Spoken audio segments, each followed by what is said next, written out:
Hello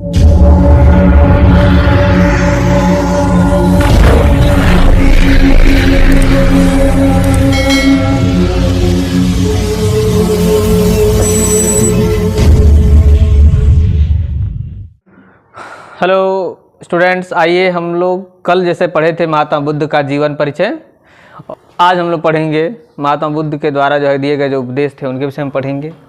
हम लोग कल पढ़े थे जो है कि लुम्बिनी में जन्म हुआ था और सार गया में, बोध गया में क्या हुआ, ज्ञान प्राप्त हुआ और उपदेश दिए कहाँ पे, सारनाथ में।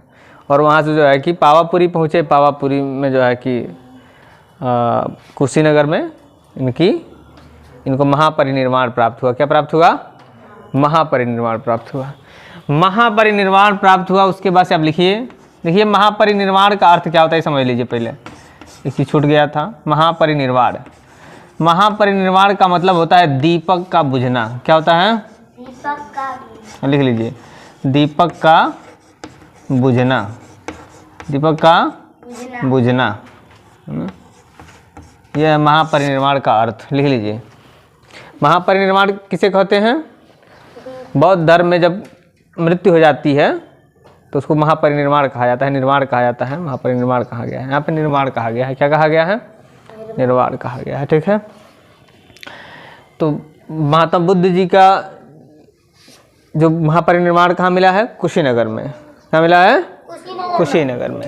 अब देखिए बुद्ध जी का जो बौद्ध धर्म है, धम्म है, धम्म कहिए या धर्म कहिए, है ना, तो उस धर्म में 4 आर्य सत्य बताए गए हैं। कितने आर्य सत्य बताए गए हैं? 4 आर्य सत्य। पहला है दुख। क्या है? दुख। मतलब संसार में दुख है। कौन बताए हैं? महात्मा बुद्ध। महात्मा बुद्ध ने बताया है कि ये संसार है, तो इस संसार में क्या है? दुख है। क्या है? दुख है।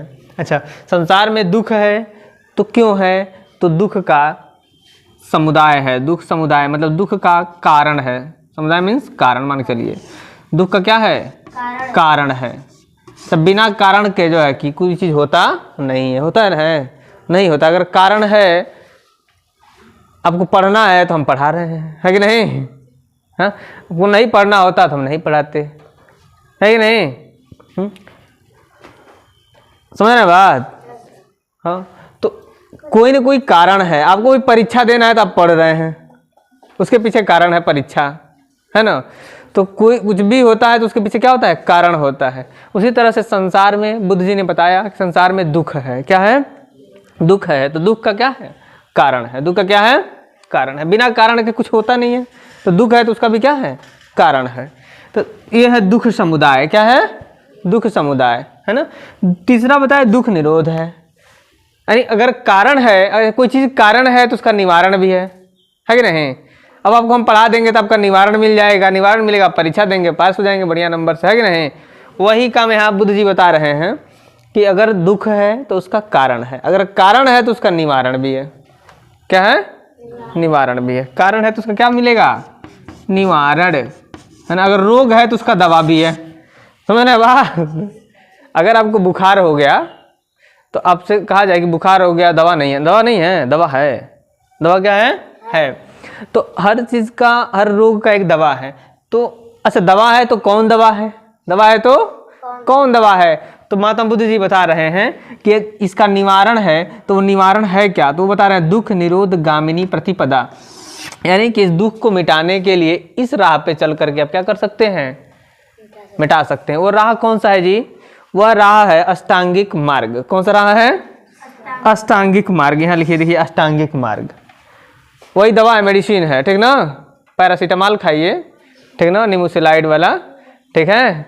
और एक एसिलाक ले लीजिए और उसमें जो है क्या करिए, मिला करके खा लीजिए। क्या जाता है? बुखार उतर जाता है ना।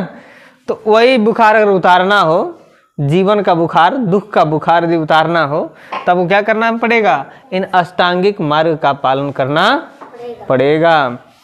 कौन बता रहे हैं? महात्मा बुद्ध जी, ठीक है। वो क्या है? अष्टांगिक मार्ग। अष्टांगिक मतलब अष्ट माने 8 होता है, 8 मार्ग है। कौन सा? कितने मार्ग हैं? 8 मार्ग। देखिए नीचे लिखे हैं। पहला है दृष्टि। तो इसमें सब में सम्यक आगे जोड़ देना है। सब में क्या जोड़ना है? सम्यक।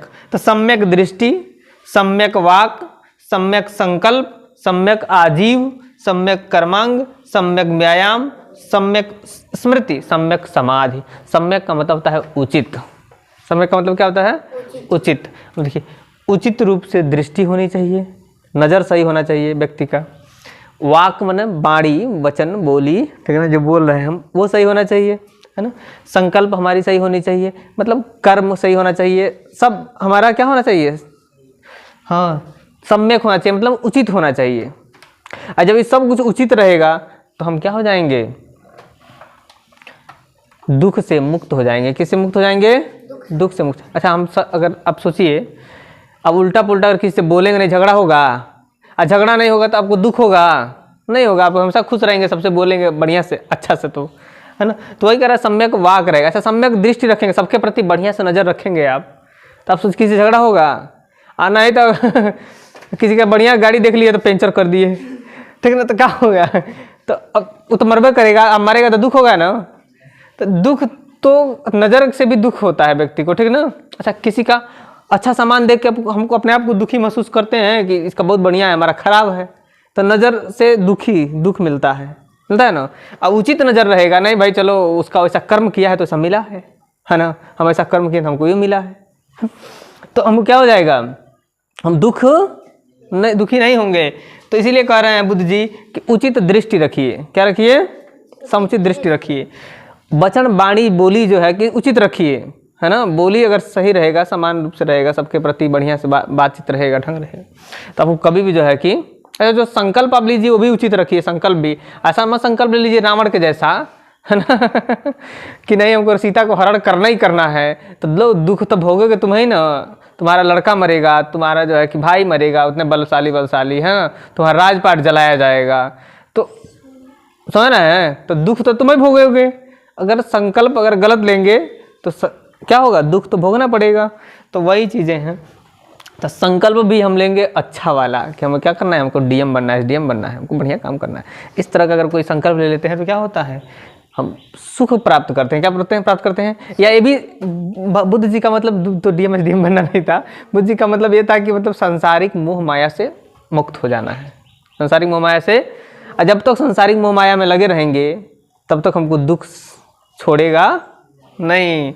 मतलब जब तक सोचेंगे कि बेंचवा हमारा है, स्कूलवा हमारा है, ये मोबाइलवा हमारा है, कैमरा जिससे वीडियो बन रहा है वो भी हमारा ही है, ठीक है ना, ये बोर्ड भी हमारा ही है ना, तो कहीं ना कहीं जब कैमरा टूटेगा तो दुख होगा, बोर्ड में कहीं खरोच आएगा तो दुख होगा, है ना, समझे ना बात।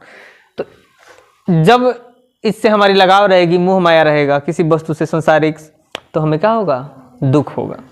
तो अब उस दुख का कारण क्या है? उचित हम दृष्टि रखें, अरे जो है सो यही मिला है, यही समाप्त हो जाएगा, ये मेरा नहीं है, इसको यही छोड़ के हमको चले भी जाना है कि नहीं। जब ये सोचेंगे तो दुख नहीं होगा, दुख नहीं होगा। तो वही बता रहे हैं महात्मा बुद्ध जी की दुख है तो दुख का कारण है, कारण है तो निवारण है, निवारण है तो क्या है? कौन सा निवारण है? वो मेडिसिन कौन है? अष्टांगिक मार्ग। तो मेडिसिन आप खाइए और निरोग रहिए। क्या रहिए? निरोग रहिए। आइए हम देखते हैं इसके बाद से जो है कि बौद्ध संगीति। क्या है? बौद्ध संगीत। बौद्ध संगीत का मतलब है सभा। संगीत मतलब क्या है? सभा है। यानी कितने बौद्ध सभाएं हुई थी, कितना सम्मेलन हुआ था, उसका क्या मतलब परिणाम निकला, कैसा क्या उसमें हुआ था, ठीक ना, ये चीज़ें हमको यहाँ पे जानना है। अच्छा, कौन अध्यक्ष था, कौन जो है कि वहाँ पे शासक था, उस समय भी जानना है, ठीक है। अब देखिए प्रथम बौद्ध संगीति कहाँ हुआ था? तो अब यहाँ पे देखेंगे तो राजगृह में हुआ था। कहाँ हुआ था? राजगृह के सप्तपर्णी गुफा में। कौन से गुफा में? हाँ, लिख सकते हैं आप लोग, सप्तपर्णी गुफा में जो है कि राजगृह के सप्तपर्णी गुफा में क्या हुआ था? प्रथम बौद्ध संगीति हुई थी। और उस समय जो है कि शासक कौन था? अजातशत्रु। कौन था? अजातशत्रु। जिसका कोई शत्रु ना हो उसे क्या कहते हैं? अजातशत्रु, ठीक है ना। ये जो अजातशत्रु हर्यक वंश का शासक था, बताए थे ना, पितृहंता वंश इस वंश को भी कहा गया, क्योंकि सब अपने पिता को मार के राजा बने हैं, सब अपने पिता को मार के राजा बन गए। हाँ, इससे जो है कि जो इसके पिता थे, क्या नाम था? बिंबिसार। कल बताए थे आप लोगों को। बिंबिसार, अजातशत्रु बिंबिसार को मार के राजा बन गया। अजातशत्रु को भी इसके बेटे ने इसको मार के जो है कि राजा बन गया, उदयन ऐसा कुछ नाम था, है ना। तो समझिए कि इसलिए इसको पितृहंता वंश कह दिया गया बाद में। नामकरण जब इतिहासकार जब इसको देखे तो सब अपने पिता को मार राजा बने हैं, तो पितृहंता वंश कह दिया गया है, ठीक है। उसी वंश का था अजातशत्रु शासक। इसी के समय में ये बहुत जो है कि बौद्ध धर्म में बहुत रुचि रखता था। तो इसने क्या किया, सम्मेलन करवाया, और सम्मेलन हुआ था कहाँ पे, राजगृह के सप्तपर्णी गुफा में, है ना। और उस समय अध्यक्ष कौन थे, महाकश्यप। इस सभा के अध्यक्ष कौन बनाए गए थे, महाकश्यप। अच्छा, इसमें जो है कि क्या जो है कि दो प्रमुख बातें क्या रहीं, सुत्त पिटक और विनय पिटक। सुत्त पिटक और विनय पिटक का संकलन किया गया। सुत्त पिटक और विनय पिटक क्या है, ये बौद्ध धर्म में 3 पिटक हैं, त्रिपिटक, 3 ग्रंथ हैं, पुस्तक हैं, ठीक है ना।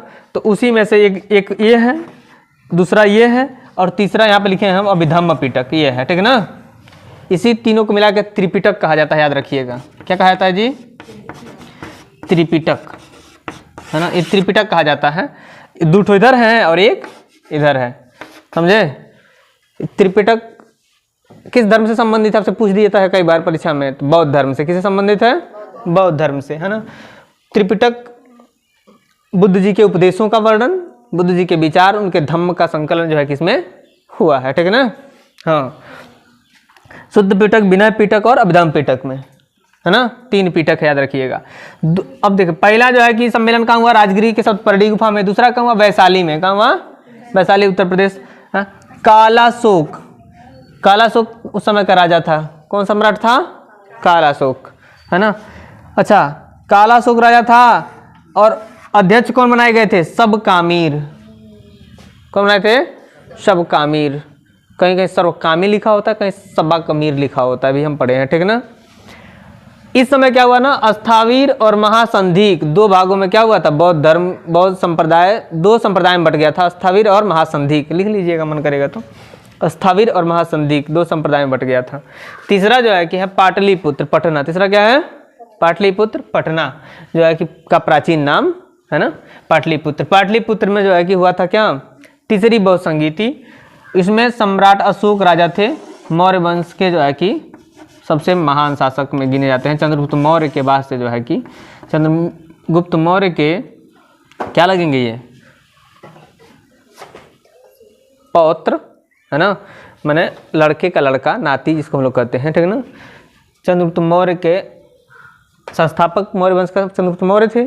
उन्हीं के वंशज में तीसरे नंबर पे, दूसरे नंबर पे बिंदुसार। अच्छा, बिंबिसार अलग है, बिंदुसार अलग है ना। तो बिंदुसार तीसरे नंबर पे अशोक आते हैं। कौन आते हैं, अशोक। हाँ, इनके समय में ये भी जो है कि बौद्ध धर्म अंतिम समय में जो है कि स्वीकार कर लेते हैं, है ना, बौद्ध धर्म स्वीकार करते हैं। हाँ, सम्राट अशोक, है ना। बौद्ध धर्म के प्रचार प्रसार के लिए बहुत सारा काम किए हैं। कौन, सम्राट अशोक जो है कि इन्होंने अपने पुत्र और पुत्री को श्रीलंका भेजा था बौद्ध धर्म का प्रचार करने के लिए, ठीक है ना। महेंद्र और संघमित्रा को, ठीक है ना। और इन्हीं के समय में देखिएगा ना, तो मोगलीपुतस्य या मोगलीपुतत्तिस भी लिखा होता है, ठीक है ना, अध्यक्ष बनाए गए थे, ठीक है। हाँ, इसमें क्या हुआ, अभिधम्म पिटक, तीसरा पिटक का रचना हुआ, तीसरा ग्रंथ जो है ना जी, तीसरे ग्रंथ की रचना हुई। चौथा कहाँ हुआ था जी, कश्मीर में कुंडल वन में, कश्मीर के कुंडल वन में जो है कि तीसरी बौद्ध संगीति हुई। कनिष्क राजा थे। कौन राजा थे उस समय, कनिष्क राजा थे। और अध्यक्ष कौन थे, वसुमित्र। एकमात्र ऐसा जो है कि यह बौद्ध संगीति था जिसमें उपाध्यक्ष बनाया गया था। किसको, अश्वघोष को।